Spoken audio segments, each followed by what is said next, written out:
महिला उद्यमियों के लिए एक पहल के रूप में जलसा सीजन 2 प्रदर्शनी का आयोजन अग्रसेन भवन में किया गया है। प्रदर्शनी के उद्घाटन कार्यक्रम में राज्यसभा सांसद महुआ माझी मौजूद रही। 2 दिवसीय प्रदर्शनी में महिला उद्यमियों द्वारा निर्मित वस्तुओं की प्रदर्शनी लगाई गई। बीते वर्ष जलसा सीजन 1 के सफलता के बाद सीजन 2 के आयोजन का उद्देश्य महिला उद्यमियों की छिपी हुई प्रतिभा को देश दुनिया तक पहुंचाना है।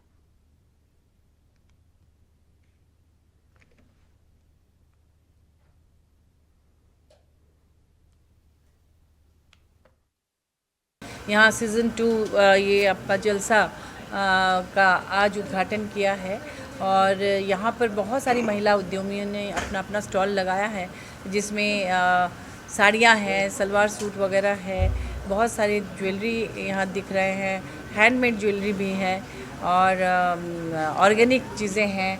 अगर कोई लेना चाहे तो बड़ी पापड़ से लेके अचार और इस तरह की भी चीज़ें हैं, बच्चों की सामग्री है। तो बहुत सारी चीज़ें, अलग अलग तरह के स्टॉल्स हैं और दीपावली में सजाने के लिए, घर सजाने के लिए जो लाइट वगैरह होते हैं, लैंप दिया जैसा दिखता है, इस तरह की भी बहुत सारी चीज़ें हैं। आप लोग आइए, यहाँ देखिए, इससे महिला उद्यमियों को भी बढ़ावा मिलेगा। दिवाली एडिशन यहाँ पर ऑर्गेनाइज़ किए हैं।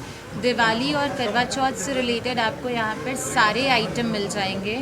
होम डेकोर है, किड्स का कॉर्नर है, टॉयज़ वगैरह हैं, कपड़े हैं, फेस्टिव सीज़न पास है उसके लिए, ऑर्गेनिक काफ़ी सारी चीज़ें हैं, handmade creams, lip balm, lipsticks, lip serums जो लोग घर पे बनाते हैं, ऐसी लेडीज़ हैं जो बेसिकली होम मेकर्स हैं, उनको एक प्लेटफॉर्म दिया गया है कि वो यहाँ पर आकर अपना प्रोडक्ट को शोकेस कर सकें।